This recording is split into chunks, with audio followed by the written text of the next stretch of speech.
पहलगाम के बैसरन घाटी में आतंकवादियों ने हमला किया। टारगेट पर थे हिंदू पर्यटक। जी हां, लेकिन आज सुदर्शन एक्सक्लूसिव में उस पहलू की बात हम करने जा रहे हैं। इसकी बात बहुत जरूरी हो जाती है।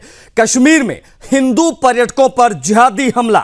हमले के बाद 1 लाख बुकिंग कैंसिल हो चुकी है इन 12 घंटों में। सुबह 7 बजे से लेकर शाम 7 बजे तक का डर का तूफान जो है वो दिखाई दिया। होटल, टैक्सी, गाइड जो सारी बुकिंग्स थी वो ठप हो गई हैं। आगा रहुल्लाह के बयान के बाद में ये हमले शुरू हुए। इन पहलू को समझिए। नेशनल कॉन्फ्रेंस का ये सांसद है, उसने ये बयान दिया कि ये जो पर्यटक हैं ये सांस्कृतिक हमलावर हैं कश्मीर के ऊपर। सांसद के बयान के बाद में हमले शुरू हुए। पर्यटकों से पूछा गया कि क्या आप हिंदू हैं? अगर आप हिंदू हैं तो आपकी हत्या वहां पर की गई। आप समझ लीजिए किस प्रकार के पूरा सिनेरियो रहा।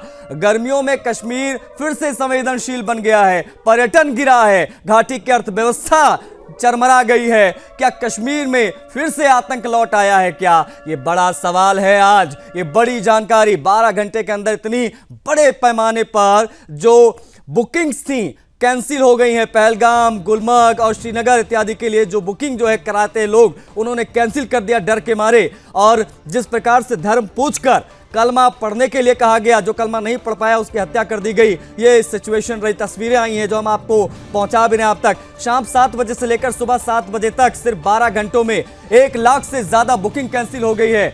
यानी हर घंटे 10,000 से ज्यादा लोग डर के मारे कश्मीर से मुंह मोड़ रहे हैं।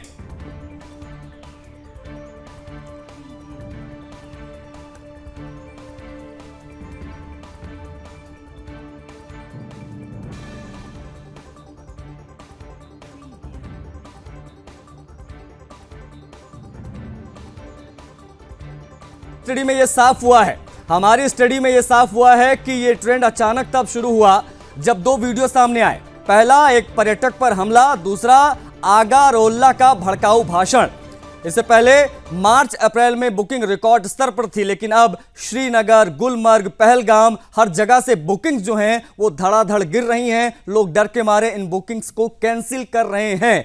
कितना बड़ा आप कह सकते हैं हमला आतंकवादियों का था। ये सुनियोजित जो पूरा प्री प्लान हमला पर्यटकों पर किया गया। हिंदुओं से उनका धर्म पूछकर, कलमा पढ़ाकर, कंफर्मेशन लेकर हिंदुओं को मारा गया। उनके ट्राउजर्स उतार कर चेक की गई ये चीजें। अब आप समझ सकते हैं क्या सिचुएशन वहां पर रही। हमारे साथ हमारे सहयोगी रोहिल बशीर जो है वो कनेक्ट हो रहे हैं ग्राउंड जीरो से। हम उनसे भी बातचीत करेंगे। हमारे साथ जेके बंसल जी, रक्षा विशेषज्ञ, वो कनेक्ट हो गए। हम उनसे भी बातचीत करने की कोशिश करेंगे। शिवदान जी दिखाई दे रहे हैं, शिवदान से उनसे भी हम जुड़ेंगे, बातचीत करेंगे, रक्षा विशेषज्ञ हैं। सुरेंद्र स्वामी जी राजनीतिक विश्लेषक के तौर पर हमारे साथ कनेक्ट हैं। सुरेंद्र स्वामी जी से भी हम बात करेंगे। सीसीएस बैठक के बाद में क्या चीजें हम देख सकते हैं, इसकी चर्चा होनी यहां पर बहुत जरूरी हो जाती है। आकाश जिंदल जी दिखाई दे रहे हैं, इनसे हम बातचीत करेंगे, समझेंगे कि जो अर्थव्यवस्था पर चोट पहुंचाने की कोशिश की गई है उसके बाद अब यहां से क्या चीजें हम आगे देख सकते हैं। कश्मीर में किस प्रकार से डैमेज कंट्रोल इत्यादि हो सकता है। तो ये पूरा पैनल स्क्रीन पर दिखाई दे रहा है। लेकिन सबसे पहला मेरा जो सवाल रहेगा वो जेके बंसल जी से रहेगा। जेके बंसल जी, 12 घंटे में 1 लाख बुकिंग कैंसिल हुई है। ये सुदर्शन एक्सक्लूसिव में हम तमाम दर्शकों को बता रहे हैं। क्या ये माना जाए, इससे ये पता चलता है कि सुरक्षा कवच पूरी तरीके से फेल हो गया और आतंकवादी अपनी मंशा में, अपनी वारदात को जो करना चाह रहे थे, जो मैसेज देना चाह रहे थे, उसमें वो कामयाब हो गए? बंसल जी देखिए, ये तो नहीं कहा जा सकता कि सुरक्षा कवर फेल हो गया, लेकिन जो ये इंसिडेंस हुआ है इससे जो काफी वहां पर दहशत का माहौल है, जबकि पिछले 4-5 साल से बड़ा अच्छा माहौल बन गया था। बट जो टूरिस्ट पहुंच रहे थे, G20 की मीटिंग भी वहां पर हुई, 2 इलेक्शन भी हुए। तो ये सारा अगर इसके पीछे देखा जाए तो ये सब कुछ जो है पाकिस्तान के जो आर्मी चीफ है जनरल मुनीर का कुछ पहले एक बयान था। उन्होंने जो प्रवासी पाकिस्तान को एक स्पीच दिया था और उन्होंने हिंदू मुस्लिम के बीच में जो एक घृणा और जो पैदा करने की कोशिश की थी कि ये 2 जो नेशंस हैं धर्म के आधार पर बना गया है और वहाँ के हिंदू को भी प्रताड़ित किया जाता है, उनको भी सताया जाता है। और इस तरह से उन्होंने ये बताया कि कश्मीर हमारी जुगलर वेन है और हमारे भाई हैं और हम उनकी लड़ाई में लड़ते रहेंगे। ये सब कुछ पहले से ये सारी साजिश है पाकिस्तान की तरफ से। और क्योंकि पाकिस्तान, हालांकि बार बार ये कहा जाता है कि जो है टेररिज्म का कोई धर्म नहीं होता आतंकवाद का, लेकिन ये धर्म है। यहाँ पर जो आतंकवाद फैलाया जा रहा है वो धर्म के नाम पर फैलाया जा रहा है, जिसमें जो नहीं मतलब सर ये इस बार जो चीजें हुई हैं बंसल जी, वो बहुत खुलकर हुई हैं, मतलब खुल्लम खुल्ला हुआ है। अब तक तो है आतंकवादी आते थे, वो सेना की टुकड़ियों पर हमला कर देते थे, हमने देखा पुलवामा में क्या हुआ, हमने देखा जो है वो हत्याएं होती थी, लेकिन ये धर्म वाला एंगल जो है वो दिखाई दे रहा पहली बार। तो क्या ये माना जा सर कि ये पूरा प्री प्लान्ड था कि हम ऐसे पर्यटन स्थलों को टारगेट करेंगे और सिर्फ हिंदुओं को मारा जाएगा ताकि एक संदेश जाए, प्रो हिंदू गवर्नमेंट है तो उनको ये संदेश दो कि इस प्रकार की चीजें होंगी तो हम इस प्रकार की हत्याएं करेंगे? क्या ये प्री प्लान पाकिस्तान में सब चीजें पहले से रची गई थी कि ऐसा ऐसा करेंगे और वही हुआ? बिल्कुल ये प्री प्लान्ड है, ये एक दिन में नहीं हो सकता, पहले से प्लान्ड है। और ये जो प्लानिंग है वो जो जनरल मुनीर है उनके भाषण में प्रकट हुई, लेकिन बहुत दिन से वो ऐसा चल रहा था। और ये पूरे जो इन्होंने खित्ते में ऐसी प्रॉब्लम की हुई है, बांग्लादेश के अंदर में की हुई है, स्लीपर सेल बने हुए हैं, हिंदुस्तान के अंदर में भी स्लीपर सेल बने हुए हैं, और जो है इस तरह की घटनाएं जो ये हिंदुओं को टारगेट होके हो रही हैं। बड़ा ठीक है, मतलब ये घुसपैठ कैसे हो जाती है सर, ये घुसपैठ कैसे हो जाती है, जरा ये भी मैं आपसे समझूंगा कि जो पहली सुरक्षा लेयर है वो किस प्रकार से कार्य करती है धरातल पर, क्योंकि हम वहां नहीं जा पाते तो हम समझ नहीं पाएंगे, आप बेहतर समझा पाएंगे तमाम दर्शकों को, तमाम लोगों को जो हमको इस वक्त देख पा रहे हैं कि घुसपैठ ये कैसे कर लेते हैं। मैं लौटूंगा सर आप पर, इस पर भी मैं आपसे बात करूंगा, लेकिन हमारे साथ शिवदान सिंह जी भी हैं, सुरेंद्र स्वामी जी भी हैं, रोहिल बशीर भी हैं, हम सबसे एक एक करके सवाल जवाब करेंगे। लेकिन शिवदान जी, अगर मैं आपसे समझूं तो ये जिस प्रकार की चीजें इस वक्त दिखाई दी हैं, ये तो सीधे तौर पर दिख रहा कि प्री प्लान था, घुसकर या वारदात को अंजाम दिया गया, आतंकवादियों ने हमला किया, हमारे तमाम जो हिंदू लोग हैं या हमारे जो पर्यटक हैं वहां पर गए थे हिंदुस्तानी, उनकी हत्या वहां पर की गई। लेकिन इन सबके बीच में आगा रूहोल्ला जैसा एक सांसद नेशनल कॉन्फ्रेंस का, वो ये बयान देता है, अभी वहां के जो आर्मी चीफ, पाकिस्तान का जो आर्मी चीफ, उसका बयान अभी बंसल जी बता रहे थे, वैसा ही नेशनल कॉन्फ्रेंस के एक सांसद का बयान आता है कि यहाँ जो पर्यटक आते हैं वो पर्यटन के लिए नहीं आते हैं, वो हमारी सांस्कृतिक हमलावर हैं, हमारी संस्कृति पर हमला करने आते हैं। उस बयान के बाद क्या माना जाए, और वो जो बयान बॉर्डर के उस पार से आया, ये सब एक प्लेटफॉर्म सेट किया जा रहा था, और अब जरूरत आ गई है सर्जिकल स्ट्राइक बॉर्डर के उस पार नहीं, बॉर्डर के इस पार भी होनी चाहिए, क्योंकि ये जो आतंक के जो दलाल यहां बैठे हैं इनके ऊपर भी एक्शन की आवश्यकता है। शिवदान सिंह जी, देखिए, मैं एज ए सैनिक बता सकता हूं कि इस तरह के ऑपरेशन जिस तरह पहलगाम में हुआ है जी, इसके दो पार्ट होते हैं। एक तो ऑपरेशन करने वाले जो सामने टेररिस्ट नजर आते हैं, एक नंबर दो जो उनको सपोर्ट प्रोवाइड करते हैं, उनको जब आते हैं तो उनको कहां रहते हैं, कहां सपोर्ट है सब। तो ये जो इंटरनल सपोर्ट वाले जो लोग हैं, अब जैसे स्टेटमेंट जो दिया है वहां के सांसद ने, ये क्लियरली शो करता है कि उनकी कितनी सपोर्ट इस प्रकार के एलिमेंट्स के साथ है जो हिंदू मुस्लिम करते हैं। और दोबारा से वो जो हमारा जो 2019 में धारा 370 हटने के बाद जो वहां पर जो शांति स्थापित हुई है जम्मू कश्मीर में, उस शांति को भंग करने का ये इरादा है, क्योंकि ये पाकिस्तान को पसंद नहीं आ रहा था, क्योंकि उसका पूरा पाकिस्तान में आग लगी हुई है, और हमारा जो जम्मू कश्मीर है वो शांत हो चुका है, और पीओके के लोग भी अभी इसी जम्मू कश्मीर में मिलना चाहते हैं। वहां पर भी ओपन विद्रोह वहां पर पाकिस्तान सरकार के खिलाफ हो रहा है। तो इस प्रकार से डर के वहां के आर्मी चीफ ने, एक हमारे आर्मी में एक टर्म होता है प्रॉक्सी वार, परोक्ष युद्ध, तो परोक्ष युद्ध को स्टार्ट करने के लिए उन्होंने 2 नेशन थ्योरी बताई है अपने, अभी 17 अप्रैल का जो उनका भाषण है उसमें 2 नेशन थ्योरी बता करके देश में हमारे में सांप्रदायिक तनाव पैदा करने की कोशिश की है। और इसी तनाव को सपोर्ट करने के लिए जो कश्मीर के जो सांसद हैं उन्होंने उसकी मदद की है। बिल्कुल सर, ये ना पूरा, ये जहां तक मैं शिवदान सिंह जी, जहां तक मैं समझ पा रहा हूं, ये पूरा प्लान जिहाद है, ये पूरा प्लान जिहाद उस तरीके से जो है यहां पर हमला किया गया है। नहीं मतलब ऐसा कभी सुनने को नहीं मिला कि ये आतंकवादी आएगा फिर वो कहेगा कि कलमा पढ़कर सुनाओ। जी सर, प्लीज कंप्लीट। ये मैं यहाँ ऐड करना चाहता हूं, जब भी हमारे देश में मुस्लिमों के साथ कोई नीतिगत फैसला लिया जाता है, तब ही पाकिस्तान की जो आईएसआई है हमारे देश में इस तरह की हरकत करती। आपको पता है शाहीन बाग धरना प्रदर्शन हुआ था, शाहीन बाग धरना प्रदर्शन की पूरा जो सपोर्ट था उसको वहां के जो धरने पे बैठते थे, उनका खाने पीने का इंतजाम सब कुछ, ये सब पाकिस्तान की आईएसआई करा रही थी और विदेशों से जगह जगह और हैरत की बात सर ये है कि पाकिस्तान की आईएसआई प्लान करती है, यहाँ पर आतंकवादी हमले होते हैं, लश्कर जैसे जो आतंकवादी संगठन है वो बड़ी इजीली जो है वो बॉर्डर पार करके यहाँ आ जाते हैं, रेकी करते हैं, उसके बाद में इन वारदातों को अंजाम दे देते हैं। तो ये सुरक्षा चूक क्यों ना कहा जाए, मैं भी आपसे समझूंगा क्या ये इंटेलिजेंस फेलियर वहां पर है, क्योंकि बड़ी बड़ी एजेंसीज हमारी जो है वो बड़ी टॉप लेवल की एजेंसीज हैं सर, वो अगर इस प्रकार की चूक अगर होती तो सवाल क्या नहीं उठना चाहिए वहां पर। देखिए मैं आपको एक बात बताना चाहता हूं, जम्मू कश्मीर मैंने सेवा की हुई है जी सर। जम्मू कश्मीर में नदी नाले बहुत हैं और जंगल बहुत हैं, तो इन नदी नालों में इस तरह से जो चौकसी होती है, जो सीमाओं पर होती है चौकसी, जो जहां पर की जमीन का होता है, तो वहां पर सैनिक जो है पूरी नजर रखते हैं, पर अक्सर नदी नालों से या जंगल के रास्ते से ये इन्फिल्ट्रेट कर जाते थे। मगर अभी हमारी सेना ने कुछ शिवराम जी कुछ टेक्निकल ग्लिचेस आ रहे हैं, मैं लौटूंगा आपसे हम विस्तार से बात करेंगे, अभी अपने को समय है थोड़ा सा, हम इस पर विस्तार से चर्चा करेंगे। रोहिल बशीर हमारे संवाददाता जम्मू कश्मीर से सीधा ग्राउंड जीरो से हमारे साथ कनेक्ट हैं, उनसे भी हम अपडेट ले लेते हैं। रोहिल, जिस प्रकार की पूरी वारदात रही है, पूरा प्लान जिहाद यहां दिखाई दिया, बाकायदा टारगेट किलिंग्स की गई, लेकिन इन सब का असर जो है वो बड़े पैमाने पर वहां के लोगों को झेलना पड़ रहा है। वजह है कि बुकिंग्स कैंसिल हो रही बड़े पैमाने पर, और बुकिंग कैंसिल करने वाले जो स्टेट्स हैं वो महाराष्ट्र है, गुजरात है, दिल्ली है, कर्नाटका है, यहां से लाखों की संख्या में पर्यटक जाते हैं, जिससे वहां के स्थानीय लोगों का रोजगार चलता है। ये जो प्रहार आतंकवादियों ने किया उन तमाम वहां के लोकल लोगों पर भी हुआ है, जो वहां पर दो पैसे कमाते हैं, रोजी रोटी उन्हीं के ऊपर डिपेंडेंट रहती है, वो सभी अगर कैंसिल हो रहे तो किस प्रकार की हलचल इस वक्त जो है वहां के स्थानीय लोगों में, जरा वो भी बताइए, और कितना बड़ा अर्थव्यवस्था को नुकसान कश्मीर को।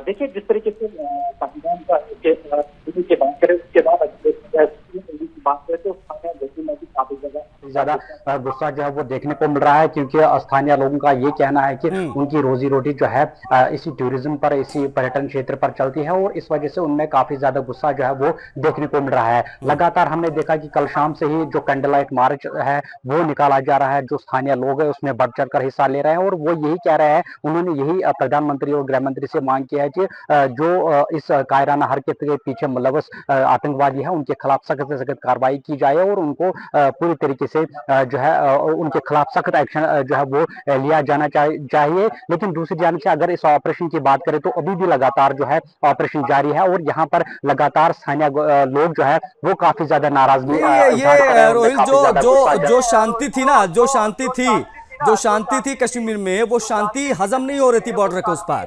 वो आतंकवादी जो हैं वो इंतजार में थे कि कोई मौका मिले तो इस प्रकार की वारदात को अंजाम दे। अब इसका खामियाजा क्या हुआ? खामियाजा हुआ कि कश्मीर की पर्यटन अर्थव्यवस्था पूरी चौपट यहां से हो जाएगी। लाखों की संख्या में जो पर्यटक पहुंच रहे थे, ये मार्च, अप्रैल, मई के महीने में, गर्मियों के समय में बड़ी संख्या में लोग जाते हैं, मिनी स्विट्जरलैंड पहलगाम कहा जाता है, और वहां पर इस प्रकार की वारदातें होंगी तो फिर देशी का विदेशी पर्यटक भी डरकर पीछे हटेंगे, वो दिख रहा है यहाँ पर। खैर मैं लौटूंगा, मैं सुरेंद्र स्वामी जी से सवाल लूंगा, जो सीसीएस की बैठक होने जा रही है, इस बैठक के बाद क्या चीजें हम देख सकते हैं वो भी हम समझने की कोशिश करेंगे। और जिस प्रकार से पॉलिटिकल संरक्षण मिलने लग जाता है इन आतंकवादियों को, जो पहले कहते थे कि धर्म नहीं होता आतंकवाद का, अब जब धर्म एक्सपोज हो गया है तब उस पर लीपापोती क्यों कर रहे हैं तमाम नेता, ये भी मैं सुरेंद्र स्वामी जी से समझूंगा। और अर्थशास्त्री हमारे साथ कनेक्ट हैं, उनसे भी समझने की कोशिश करूंगा, आकाश जिंदल जी से, कि अब यहां से कश्मीर किस कदर आगे बढ़ेगा, किस प्रकार से अर्थव्यवस्था वापस पटरी पर लौटेगी, या किस प्रकार का डैमेज कंट्रोल होगा, या किस प्रकार की चोट आतंकवादियों ने जो है पहुंचाई अर्थव्यवस्था को कश्मीर की, जो पूरी पर्यटन पर डिपेंडेंट है, मैं उस पर भी बात करूंगा। लेकिन प्रतिक्रिया कुछ आई है, जी किशन रेड्डी ने क्या कहा है, पहले तमाम दर्शकों को सुना देते हैं, उसके बाद में चर्चा पर पुनः लौटेंगे। पहलगाम में कल पाकिस्तान के संबंधित टेररिस्ट जो टूरिस्टों के ऊपर अटैक करके जो नरसंहार किया है, सारी भारत नहीं सारी दुनिया भी इसको कंडम करे। हम बहुत मेहनत करके मोदी जी के नेतृत्व में जम्मू कश्मीर विकास की ओर ले जाने के लिए, जम्मू कश्मीर शांति स्थापित करते हुए रोजगार बढ़ाने के लिए, टेररिज्म पूरा ऑलमोस्ट खत्म करके एक डॉक्टर बाबा साहब अम्बेडकर का कॉन्स्टिट्यूशन आर्टिकल 370 हटाकर जम्मू कश्मीर में लागू करने के बाद आज जो टेररिस्ट अटैक किया है, हम व्यक्तिगत मैं बिल्कुल खंडन कर रहा हूं। इस विषय पर सारी दुनिया भी एक साथ है। हम जो शहीद हो गया उनको श्रद्धांजलि समर्पित करता हूं और भारत सरकार के ओर से आदरणीय प्रधानमंत्री जी के नेतृत्व में जितने भी लोग शहीद हो गए उनके परिवारों के लिए हम कंडोलेंस व्यक्त करते हुए उनको पूरा देखभाल करने का जिम्मेदारी हम लेंगे। ये पूरा प्लान जिहाद आतंकवादियों ने वहां पर किया, पूरी की पूरी सुनियोजित ये प्लान था जिसके तहत वहां पर पहुंचकर पर्यटकों के ग्रुप को निशाना बनाया गया, उनको पॉइंट 0 से गोलियां मारी गई हैं। लेकिन वहां पर कुछ प्रोटेस्ट वगैरह भी हो रहा है। रोहिल वहां पर मौजूद है। रोहिल, ओवर टू यू, बताइए किस प्रकार का पूरा प्रोटेस्ट है? जी, जैसे कि मैं कह रहा था कि जो स्थानीय लोग हैं उनमें भी काफी ज्यादा गुस्सा जो है वो देखने को मिला है। आप देख सकते हैं जो पहलगाम का इलाका है, स्थानीय लोग पहलगाम को इस वक्त लगातार इन क्रिमिनल्स के खिलाफ लगातार प्रदर्शन कर रहे हैं। बैनर्स आप देख सकते हैं लगातार जिसमें लिखा साफ तौर पर जो है लिखा हुआ है स्टॉप इनोसेंट क्रिमिनल्स। पूरी तरीके से स्थानीय लोगों की बात करें तो स्थानीय लोगों में भी काफी ज्यादा जो आक्रोश है आतंकवादियों को देखने को मिल रहा है और ये इन सभी आतंकवादियों के खिलाफ होनी चाहिए जिन्होंने इस कायराना हरकत को अंजाम दिया है।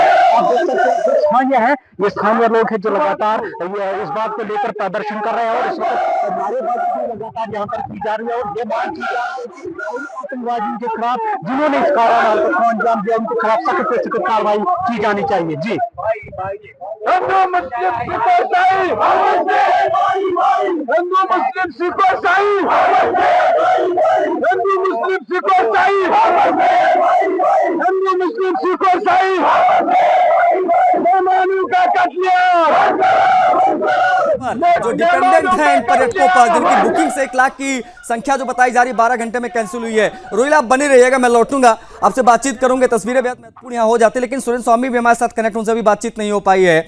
समझने की मैं कोशिश करूंगा। सुरेंद्र स्वामी जी, आज शाम में सीसीएस की बैठक होने जा रही है। इस बैठक से क्या निंदा वाला राग अलापा जाएगा कि अब समय आ गया है कि अब ऑफेंसिव नीति अपनाई जाए, बहुत हो गया डिफेंसिव वाली नीति? और दूसरी बड़ी चीज ये कि अब जैसा कि मैंने पहले कहा, अंदर भी सर्जिकल स्ट्राइक की आवश्यकता है। आतंकवादियों को संरक्षण देने वाली उन तमाम पार्टियों, उन तमाम नेताओं, आगा रूहल्ला जैसे सांसदों के ऊपर भी एक्शन की आवश्यकता है। क्या चीजें और किस प्रकार से हम यहां से चीजें आगे देख रहे हैं? आकाश जी, आ रहा हूं उसके बाद।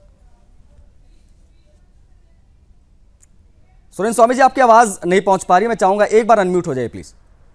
नहीं, मैं तो अनम्यूट हूं। आई आवाज आपको? जी जी, आपकी आवाज आ गई सर। आ रहा हूं शिवदान जी, आ रहा हूं। मैं ये कह रहा था कि जो शाम को मीटिंग है कैबिनेट सिक्योरिटी की, उसमें जो निर्णय होगा वो तो कोई नहीं बता सकता। सिर्फ गैस हम लोग कर सकते हैं कि उसमें एक योजना बनाई जाएगी कि इसका बदला कब, कहां, कैसे लिया जाए, आर्मी पर छोड़ा जाए। तो उसके डिटेल्स तो मिलेंगे नहीं किसी को, बदला तो लिया ही जाना है। दूसरी बात मैं ये कहना चाहता हूं कि पिछले 70 सालों से आतंकी हमला, आतंकी हमला, आतंकी हमला, ये आतंकी हमले कभी नहीं हुए, कभी नहीं होंगे। ये सब इस्लामिक के जो sorry to interrupt you sir, sorry to interrupt you, मैं लौटूंगा, आपने बात भी पूरी कीजिएगा। एक बड़ी खबर आ गई सर, वो दर्शकों को हम बता देते हैं। आतंकवादियों के स्केच जारी किए गए, आतंकवादियों के स्केच जारी किए गए हैं। जो प्रत्यक्षदर्शी से उनसे पूछकर, वो तस्वीर भी हम आपको दिखाएंगे। ये बड़ी खबर इस वक्त की हम आपको बता रहे हैं। आतंकवादियों का स्केच जारी हुआ है। जिस प्रकार से हिंदू टारगेट किलिंग हुई पहलगाम में, ये देखिए एक एक करके तमाम आतंकवादियों की ये फोटोज जारी किए गए जो हम आपको दिखा रहे हैं। पहला आतंकी, दूसरा आतंकी, तीसरा आतंकी। देखिए, ध्यान से देखिए इन आतंकवादियों को जिन्होंने प्री प्लान जिहाद को अंजाम दिया है। इन आतंकवादियों ने पहलगाम में जाकर घुसपैठ करने के बाद अंदर जाकर इन्होंने 0 पॉइंट पर गोलियां मारी हैं और तमाम लोगों की हत्याएं की हैं। 28 लोगों की हत्या यहां पर की गई इन आतंकवादियों के द्वारा, और उनकी ये जो स्केच है वो सामने आ गया है। क्या करके हम इनके स्केच आपको दिखा रहे हैं, ये वो आतंकवादी हैं। कुछ वीडियोस भी सामने आए जिसमें दूर से ये दिखाई दे रहे हैं, लेकिन इतना क्लियर स्केच जो अब सामने आया वो हम आपको दिखा रहे हैं। ये वो आतंकी हैं जिन्होंने घुसकर गोलियां चलाई और शांति जो वहां पर स्थापित उसको भंग करने का प्रयास इन लोगों ने वहां पर किया है। ये सीधी जो तस्वीरें सामने आई हैं वो आप देख सकते समझ सकते हैं कि ये वो आतंकवादी हैं जिन्होंने इस वारदात को अंजाम दिया है। ये बड़ी खबर है ये इस वक्त की, जिस प्रकार से यहां पर आतंकवादियों ने हमला किया, एक एक करके बाकायदा धर्म पूछकर हत्या की वारदात को अंजाम दिया इन आतंकवादियों ने। उनकी ये एक्सक्लूसिव और पहली तस्वीर हम आपको दिखा रहे हैं जो उनके स्केच स्वरूप में सामने आई है। हमारे साथ तमाम मेहमान जुड़े हुए हैं, हम सभी के तरफ एक बार फिर से बढ़ेंगे और मैं चाहूंगा कि सुरेंद्र स्वामी जी प्लीज आप अपनी बात पूरी कर लीजिए। जहां मैंने आपको इंटरप्ट किया था, ये तस्वीरें बेहद महत्वपूर्ण थी आतंकवादियों की जो हमने दिखाई दर्शकों को। तो आशीष जी, हम ये कह रहे थे कि ये कहना आतंकी आतंकी आतंकी, ये लोग आतंकी नहीं है। आतंकवाद अलग होता है। आतंक में खौफ पैदा करते हैं समाज में, जनता में। यहाँ पर ये हमला इस्लामियों का हिंदू धर्म पर जिहादी हमला है, तो ये इस्लामिक धार्मिक हमला है, ये आतंकवादी हमला नहीं है। और यही हमला मुर्शिदाबाद में हुआ है, जहां आप हिंदुओं को खींचकर बाहर लाते हैं और उनको मारते हैं। यहां आप हिंदुओं को आइडेंटिफाई करते हैं और उनको मारते हैं। यहां पाकिस्तान से समर्थित कश्मीर के जो कुछ मुस्लिम इसमें इन्वॉल्व हैं, उनकी की हुई कार्रवाई है स्लीपर सेल की। और पश्चिम बंगाल में ममता बनर्जी को के संरक्षण में वहां जो घुसपैठिए इस्लामिस्ट हैं उनके द्वारा की गई कार्रवाई है। अगर हम इस बात को नहीं समझेंगे और इसको आतंकी हमला और धर्म नहीं है और ये नहीं है और सब भाई भाई, ये कुछ नहीं है। ये जो आप प्रदर्शन देख रहे हैं ना, बकवास है, इसकी कोई वैल्यू नहीं है। ये इनको करना होता है खाली दिखावे का। इसको हम लोग इस्लाम में तकिया बोलते हैं, ये जताने के लिए कि नहीं नहीं सब भाई भाई हैं। ये नहीं होता है। तो जब तक देश का हिंदू और देश की सरकार ये नहीं समझेगी, और जो मुनीर ने बिल्कुल कह के साफ बात स्पष्ट कर दी, जो हमारे रक्षा विशेषज्ञ हैं बंसल जी, इन्होंने बताया कितना गंदा भाषण दिया उसने। नहीं, वो बात ना सर, वो ना दिख भी रहा है, वो जो प्री प्लान था जिस प्रकार से प्लेटफॉर्म सेट किया गया तो दिख रहा है। लेकिन मैं लौटूंगा सर, आकाश जिंदल जी भी हैं। आकाश जी माफी चाहूंगा, मैं थोड़ा देरी से आपके पास आ पाया। ये जो 1 लाख बुकिंग से कैंसिल हुई है, अब पूरा का पूरा कश्मीर इसी पर्यटन पर डिपेंडेंट है। पूरा का पूरा कश्मीर, उनकी पूरी अर्थव्यवस्था इसी पर डिपेंडेंट है। As an economist, as an अर्थशास्त्री, ये कितना बड़ा डैमेज पूरे जम्मू कश्मीर को।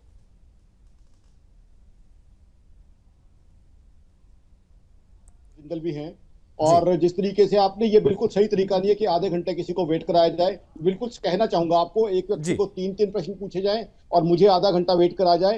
नहीं सर, चूंकि मेहमान सर ज्यादा थे दर्शक, तो एक एक करके सभी के पास जाना पड़ा। इसके लिए मैंने पहले ही खेद प्रकट कर दिया। पहले ही आपको क्लियर कर दूं, मैं ये चीज क्लियर करना चाहता हूं। I am not at all satisfied the way you are conducting this show. Akash ji, इसीलिए मैंने पहले ही खेद प्रकट किया, फिर सवाल लिया आपसे सर। पहले खेद प्रकट किया क्योंकि समय ज्यादा लग गया, रिपोर्टर भी हमारे साथ है ग्राउंड पर, इसलिए समय लग गया, नहीं तो ऐसा कुछ नहीं है sir.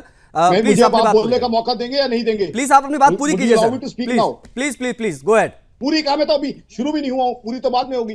Please allow me to speak now please. देखिए, मेरा ये मानना है कि इकोनॉमी के लिए ये बहुत बड़ा नुकसान है। हमारा कश्मीर 3 साल पहले टूरिज्म के लिए खुला था और सबसे बड़ा नुकसान जो है हमारे कश्मीरी भाइयों को है। कश्मीरी भाई हमारे जो है उनको जो है पर कैपिटा इनकम, उनकी इकोनॉमी की अपलिफ्टमेंट, और कश्मीर हमारा जो स्टेट है, हमारा जो प्यारा राज्य है, उसमें काफी ग्रोथ हो रही थी पिछले 3 सालों से। उसको बहुत बड़ा सेटबैक लगेगा। बहुत से हमारे भाई वहां पे जो है hotel industry, restaurant industry, taxis, autos, catering, souvenir sales, इन बहुत सी चीजों से जुड़े हुए थे। अब उस चीज को बहुत बड़ा सेटबैक लगेगा। जाहिर सी बात है, जो भी व्यक्ति वहां जा रहा है वो घूमने या एंजॉय करने जा रहा है, कोई भी व्यक्ति रिस्क नहीं लेना चाहेगा। तो ये चीज जो है एक बहुत बहुत बड़ा सेटबैक लगेगी। और सबसे बड़ा सेटबैक हमारे कश्मीरी भाइयों के लिए, तो हमारे कश्मीरी भाइयों को ये सोचना पड़ेगा कि ये आतंकवादी किसके हैं। क्या ये आतंकवादी सबसे बड़ा नुकसान कश्मीरी भाइयों को बचा रहे हैं? देखिए, जिन लोगों को मारा गया है, उन लोगों के घरों में क्या हालत होगी वो तो सोच के हम सब भी तकलीफ में हैं। वो लोग तो घूमने गए थे, एंजॉय करने गए थे। लेकिन दूसरा, इनका ये बहुत बड़ा गुनाह हमारे कश्मीरी भाइयों के प्रति भी है। हमारे कश्मीरी भाइयों की रोजी रोटी टूरिज्म से जुड़ी हुई थी। तो हमारे कश्मीरी भाइयों को अब सोचना चाहिए कि क्या उनके साथ किया गया है, what has been done to them. अब आपकी दूसरी बात कि ये जो है टूरिज्म कैसे लौट सकती है, टूरिज्म महज भाषणों से नहीं लौटेगी। अगर कह दिया जाए जैसे कुछ पॉलिटिशियंस कह रहे हैं कि जी आप आ जाइए सब कुछ सेफ है, जब तक इन टेररिस्ट के अगेंस्ट एक्शन नहीं लिया जाता, क्लियर कट डिसिसिव एक्शन नहीं लिया मतलब जाता, एक चीज समझ में आ रही है आकाश जी की एक जनता मैसेज लोगों तक जाना जरूरी है जिन्होंने 1 लाख की संख्या में अपनी बुकिंग कैंसिल की है कि सुरक्षित माहौल आपको पुनः देना पड़ेगा। जो चीजें आपने कई वर्षों में पुनर्स्थापित की थी, शांति आपने बहाल की थी, उसको एक तरीके से ध्वस्त कर दिया आतंकवादियों ने। अब डैमेज कंट्रोल बहुत मुश्किल होगा, लेकिन क्या सर जीडीपी पर भी इसका असर होगा और कितना बड़े पैमाने पर यह असर होगा?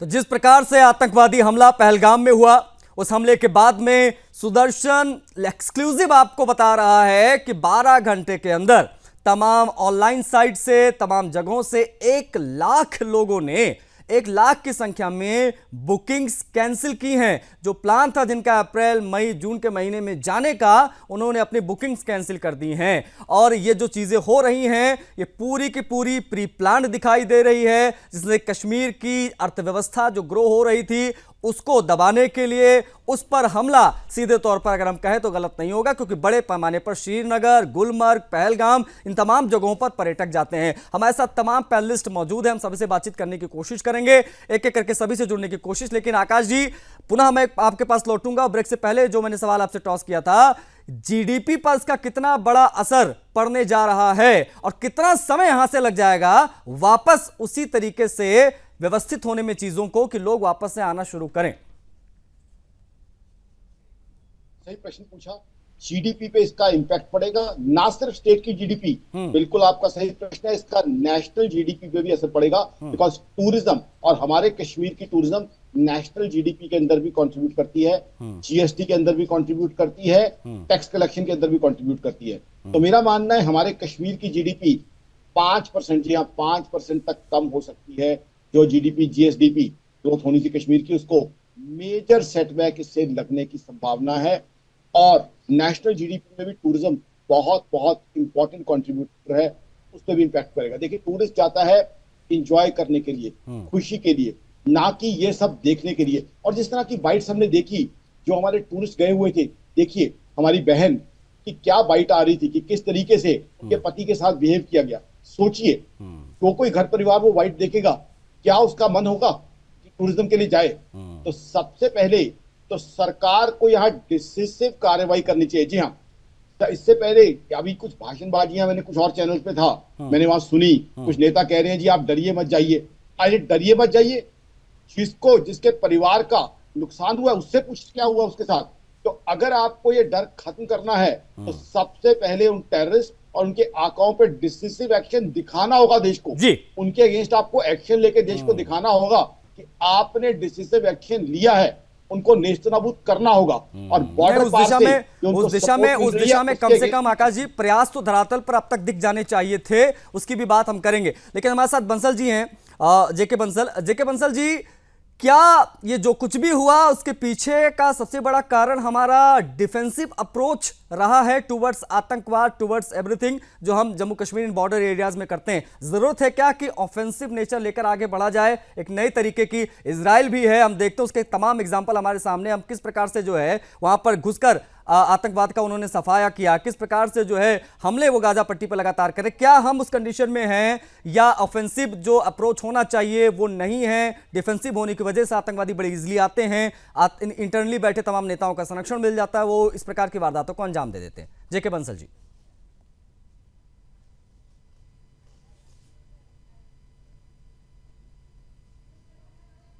बंसल जी, आपकी आवाज हम तक नहीं पहुंच पा रही, मैं चाहूंगा एक बार अनम्यूट कर लीजिए डिवाइस को, जो भी आपके सामने सर प्लीज।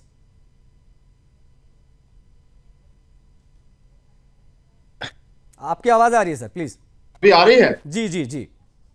देखिए, इसको आप डिफेंसिव अप्रोच नहीं कह सकते।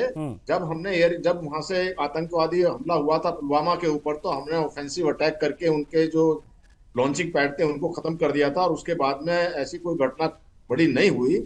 और तो इसलिए अभी जो इसका दोबारा एक इलाज करने की आवश्यकता है, इलाज करने की आवश्यकता ये है कि जो आका बैठे हुए हैं ये सारे पाकिस्तान के अंदर में है। जैसे मैंने पहले भी बताया, सब कुछ जो है पाकिस्तान की सेना कर रही है। पाकिस्तान की सेना एक बिजनेस सेना है, निकम्मी है, वो कुछ कर नहीं पा रही है। बलोच लोग उनके सेनाओं को पकड़ के ले जा रहे हैं।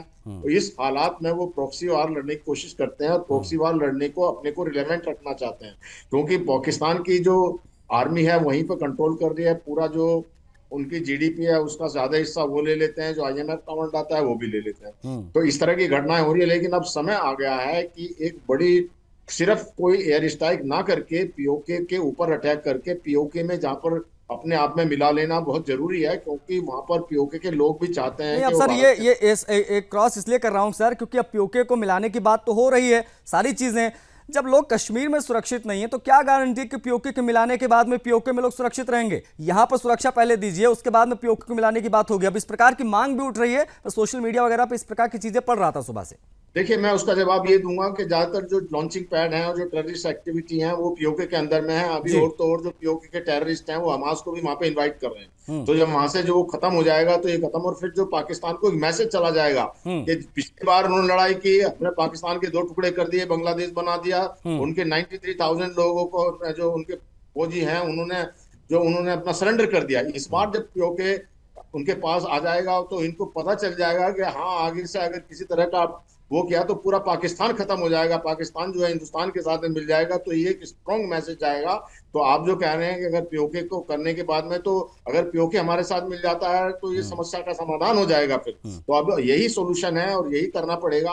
अभी डिफेंसिव अप्रोच काम नहीं करेगी। ये जो आतंकवादी आते हैं ये तो मरने के लिए आते हैं, इनका कोई एम एजेंडा नहीं है, ये तो उनके टूल्स हैं।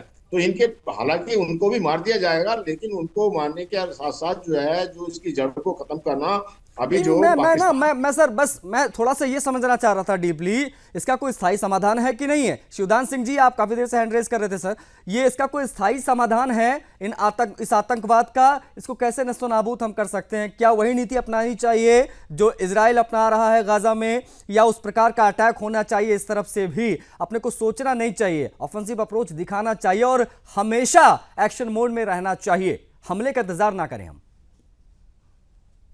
देखिए, इसको इसी प्रकार रोका जा सकता है जब उनको स्ट्रॉन्ग मैसेज दे दिया जाए कि आपकी आतंकवादी गतिविधियों के कारण आपको बर्बाद कर दिया जाएगा, आपके टुकड़े टुकड़े कर दिए जाएंगे। अभी जैसे बलूचिस्तान में उठ रहा है पाकिस्तान के खिलाफ आवाज, खैबर पख्तूनख्वा में आवाज उठ रही है जी। क्लियर उनको बोल देना चाहिए कि यदि आप इस चीज से बाज नहीं आएंगे, अपनी हरकतों को नहीं छोड़ेंगे, तो हम आपके देश के 2 नहीं 3 टुकड़े करेंगे। बलूचिस्तान, खैबर पख्तूनख्वा और सिंध प्रांत, इन तीनों को आपसे अलग करके केवल आपके पास पंजाब छोड़ेंगे, आपका पाकिस्तान का इतना एग्जिस्टेंस होगा। तो इस प्रकार से जब तक क्लियरली हम खड़े नहीं होंगे तब तक पाकिस्तान को क्लियर मैसेज नहीं जाएगा और हम डिफेंसिव रहेंगे। आपको याद होगा 1949 में पूरे यहूदियों को पूरे अरब देशों से मार करके बाहर कर दिया गया था और उन्होंने इजराइल जाके बसाया था। उसके बाद उसी इजराइल ने पूरे अरब देशों को इतना सख्त मैसेज दिया है कि अब पूरे अरब देश उनसे डर रहे हैं। तो इजराइल वाली पॉलिसी हमें अपनानी पड़ेगी, जिस प्रकार से इजराइल ने अपने पड़ोस के जिसने देश है जिन्होंने हमेशा इजराइल पर कब्जा किया था। आपको पता है 67 में सारे अरब देशों ने मिलकर इजराइल पर हमला किया और ये सोच के चले थे कि हम इसको नक्शे से मिटा देंगे, मगर उसी इजराइल ने इजिप्ट का, मिस्र का बहुत बड़ा भाग अपने कब्जे में कर लिया, गोलान हाइट्स पर कब्जा कर लिया और चारों तरफ अपना उसने। तो इसके लिए क्या है, हमारे राष्ट्र को पूरे को तैयार होना पड़ेगा, एकजुट होना पड़ेगा और इस प्रकार से हम छोटे से पाकिस्तान को उतना सख्त सिखा सकते हैं जितना इजराइल ने पूरे अरब देशों को सिखाया था। तो जब तक ऐसे सख्त मैसेज नहीं जाएंगे पाकिस्तान को, तब तक ये पाकिस्तान ये आतंकवादी गतिविधि करता रहेगा। ठीक, तो अभी टाइम आ गया है जब हमें ओपनली अपना दिखाना पड़ेगा कि हम खाली डिफेंसिव नहीं है, हम एग्रेसिव भी हो सकते हैं और हम तुम्हारे टुकड़े उसी प्रकार करेंगे जिस प्रकार हमने बांग्लादेश को आपसे अलग किया था। कि हमेशा मैसेज जाएगा। जी बिल्कुल नहीं, अब जिस प्रकार से पूरी जनता जी नहीं सुरेंद्र स्वामी जी से मैं समझूंगा, सुरेंद्र स्वामी जी से समझूंगा मैं कि ये जिस प्रकार की सिचुएशन जो है हमने देखी है पिछले कुछ वर्षों में जम्मू कश्मीर में, जिस प्रकार का बदलाव देखा है सर, क्या ये 370 हटने के बाद में चीज़ें हमने बड़ी सामान्य देखी? जब तक वहाँ पर राष्ट्रपति रूल रहा, उसके बाद जब चुनाव वहाँ पर होता है, चुनाव के बाद में हम देखते हैं कि इस प्रकार की चीज़ें होती हैं। क्या एक बहुत बड़ा कारण ये भी रहा कि वहाँ पर चुनाव हुआ, उसके बाद में सत्ता वहाँ पर आती है, उसके बाद में जो है वो आतंकवादी मूवमेंट जो है, क्या ये सब कहना सही होगा यहाँ पर कि ये बहुत बड़ा कारण रहता है? क्योंकि हम देखते हैं संरक्षण मिलता है। सुरेंद्र स्वामी जी। होता तो इतनी बड़ी वारदात पाकिस्तान में बैठ के तो हो नहीं सकती। जो उनके वहाँ हैंडलर हैं वो यहीं से उनको मैनेज करते हैं ना, पाकिस्तान में बैठे बैठे। तो जो हमारे रक्षा विशेषज्ञ कह रहे हैं कि आप आग बुझानी है, आप कुएं में चक्कर मत लगाइए, जहां से ये आग आ रही है वहां की लीडरशिप को आप एलिमिनेट कीजिए। अब जैसे कहा शोधान जी ने कि भाई इजराइल की तरह जैसे उन्होंने हमास की पूरी लीडरशिप खत्म कर दी, एक नई पैदा करें, दूसरे दिन उसको मार दिया, तो आपको भी यही करना पड़ेगा। दूसरी बात यह है कि पीओके जो है वो पाकिस्तान का हिस्सा नहीं है, वो पाकिस्तान की ऑक्यूपाइड टेरिटरी है। पीओके का पाकिस्तान की पार्लियामेंट में कोई रिप्रेजेंटेशन भी नहीं है, इसलिए सारे लॉन्चिंग पैड पीओके में, हमें तो कोई प्रॉब्लम ही नहीं है, हम पाकिस्तान पे हमला थोड़ी कर रहे हैं। आपको पीओके में घुसिए, उनके लॉन्चिंग पैड नष्ट कीजिए, उनकी लीडरशिप को खत्म कीजिए। तो वो आप अगर नहीं करेंगे तो यहाँ पे ये बिना बात टाइम वेस्ट करने वाली बात है। 6 दिन तक आर्मी घूम रही है, जंगलों में घूम रही है। कश्मीर की जो टेरिटरी है, वहाँ की जो ज्योग्राफिकल जो टेरेन है उसमें इतना आसान नहीं है, वो सब इधर उधर गायब हो जाते हैं। बड़े बड़े पेड़ हैं, जंगल हैं, पहाड़ हैं, नाले हैं। तो मेरा तो सीधा कहना यह है कि अब टाइम आ गया है, आपको इनकी लीडरशिप को खत्म करना है पाकिस्तान की, तो सोर्स बंद कीजिए। दूसरा मैं ये भी कहना चाहता हूं कि आप सिर्फ पाकिस्तान तक सीमित मत करिए, इस देश के हर शहर में, हर राज्य में स्लीपर सेल हैं और उन स्लीपर सेल को आपको हैंडल करना है। तो अगर जैसे आप एक्शन कश्मीर में लेना चाहते हैं, वही एक्शन आपको दूसरे प्रदेशों में, इस समय मौजूद आपके सामने बंगाल का उदाहरण है, वहां भी लेना पड़ेगा। वहां भी यही हो रहा है। वहां पे और कश्मीर में क्या फर्क हुआ? इन्होंने पूछा आप हिंदू हैं, गोली मार दी।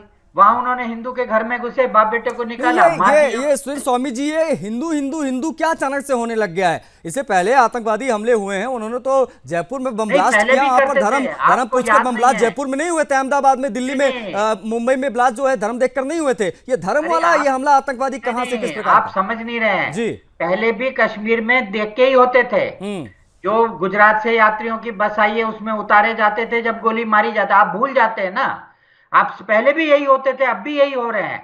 और जो आप कह रहे हैं बंबई में हमले हुए, वो कहां होते थे? मुस्लिम बस्तियों में हुए क्या? मस्जिदों में हुए क्या? वो वहीं होते हैं जहां हिंदू है।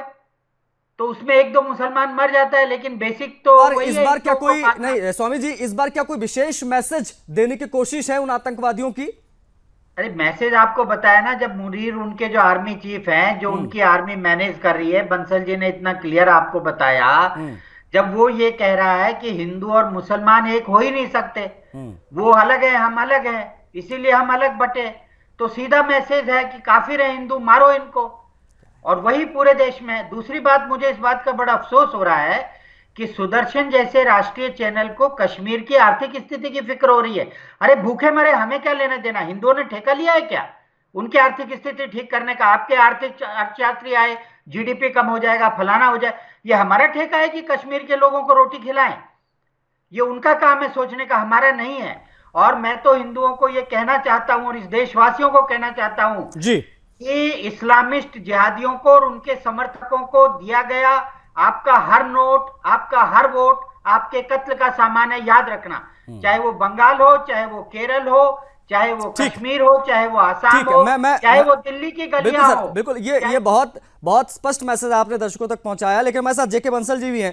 जेके बंसल जी, जिस प्रकार से 9/11 हुआ, अमेरिका ने 10-11 सालों के अंदर बदला ले लिया, ओसामा को एबटाबाद से खींच कर लेकर समंदर में उसको फेंक दिया गया। हमने देखा इजराइल ने जिस प्रकार से जो है बदला लिया गाजा से। हमने इस प्रकार के बहुत एग्जाम्पल देखे हैं पूरी दुनिया में। भारत कहां चूक जाता है? हिंदुस्तान की ऐसी कौन सी मजबूरी है सर, जिसकी वजह से आज हाफिज सईद हमसे दूर है? आज 92 का जो बम ब्लास्ट जिसने कराया दाऊद, उस तक हम नहीं पहुंच पा रहे हैं। उसके पीछे का कारण क्या लगता है आपको, और कैसे पहुंचेंगे, कैसे इन आतंकवादियों का सफाया होगा? क्योंकि इनके आकाओं को मानना बड़ा जरूरी है सर।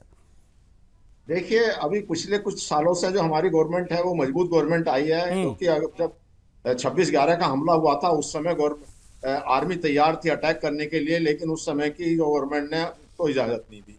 लेकिन आप ये देख रहे हैं कि पिछले 10 साल से ये आतंकवादी घटनाएं कम हुई हैं और सर्जिकल स्ट्राइक और जो एयर स्ट्राइक हुई हैं ये। और जहां तक आप बात कर रहे हैं अमेरिका की या जो बात कर रहे हैं इजराइल की, अमेरिका ने भी जो अटैक किया था, जो उन्होंने जो काबुल में या अफगानिस्तान के अंदर, वो 10-15 साल वहां पे जूझते रहे। अब आप ये देखिए, जो बार बार इजराइल की बात की जाती है, ठीक है इजराइल एक टेक्नोलॉजिकली सुपीरियर कंट्री है, लेकिन वहां पर भी जो आप बताइए अपने बंदूकों को नहीं छुड़ा पाए वो। अब जब वो बंदूकों को नहीं छुड़ा पाए तो आप उनकी जान तो खतरे में है, भले ही अपना क्या एक छोटा सा जवाब, उसके बाद क्लोज करूंगा सर मैं। क्या हम सक्षम हैं, हम घुसकर हाफिज सईद जैसे आतंकवादियों को वहीं पर ढेर कर सकते हैं? क्या हम सक्षम हैं? अगर इजाजत मिलती है तो सेना तैयार रहती है कि हम कर सकते हैं इस प्रकार के स्ट्राइक? बिल्कुल सक्षम है, पहले भी हमने किया है, अभी भी एयर स्ट्राइक करके, और सबसे ज्यादा तो ये है एयर स्ट्राइक के साथ साथ जो लॉन्चिंग पैड को खत्म करना और पीओके बहुत आवश्यकता है, पीओके में घुसकर तमाम लॉन्चिंग पैड्स को खत्म करना और उन आतंकवादियों को बहत्तर हुरों तक पहुंचाना बहुत जरूरी यहाँ पर हो गया सर। जो स्वामी साहब ने कहा, मैसेज चला जाएगा उनको, ठीक है, पीओके जो अपने पास में आ जाएगा तो सारा झंझट ही खत्म हो जाएगा। ठीक है, अब उस दिशा में किस प्रकार से यहाँ से सरकार आगे बढ़ेगी? क्योंकि ये आतंकवादियों ने खुली धमकी दी है, खुली चेतावनी दी है कि जहां शांति स्थापित हो गई थी वहीं पर जाकर उन्होंने गोलियों से भून दिया, उन 79 निर्दोष लोगों को पॉइंट 0 पर जाकर गोलियां मारी हैं। वैसा ही बदला सभी को चाहिए, ये देश का हर बच्चा आज कह रहा है। बहुत शुक्रिया आपका बंसल जी, आपने समय दिया। सुनील स्वामी जी आपका भी बहुत शुक्रिया, और बाकी जो मेहमान जुड़े थे सभी का बहुत शुक्रिया। एक बड़ी खबर आ गई है, इसी आतंकवादी हमले से जुड़ी वो बड़ी खबर तमाम दर्शकों को बता देते हैं। पहलगाम हत्याकांड से जुड़ी बड़ी खबर है इस वक्त की। लश्कर कमांडर सैफुल्लाह हमले का मास्टरमाइंड बताया जा रहा है। सैफुल्लाह खालिद ने हमले की पूरी प्लानिंग की थी। ये आतंकवादी सैफुल्लाह खालिद 2 महीने से प्लानिंग में सैफुल्लाह जुटा हुआ था। ये बड़ी खबर इस वक्त की हम आपको बता रहे हैं। हिंदू टारगेट किलिंग जो आतंकवादियों के द्वारा की गई है पहलगाम हत्याकांड से जुड़ी, ये इस वक्त की एक बड़ी खबर है। उस आतंकवादी का नाम सामने आया सैफुल्लाह, जिसने 2 बार पाकिस्तानी आर्मी का दौरा भी किया। लश्कर तैयबा का डिप्टी चीफ है सैफुल्लाह। इसके बारे में पूरी जानकारी हम आपको दे रहे हैं। जमात उद दावा का एक्टिव मेंबर है सैफुल्लाह। इसने पूरी प्लानिंग की थी। 3 आतंकियों के स्केच जारी कर दिए गए, जिसकी तस्वीर हम आपको दिखा चुके हैं। ये बड़ी खबर है इस वक्त की। पहलगाम में जिस प्रकार से आतंकवादी हमला हुआ उससे जुड़ी तमाम जानकारी निकलकर सामने आ रही हैं।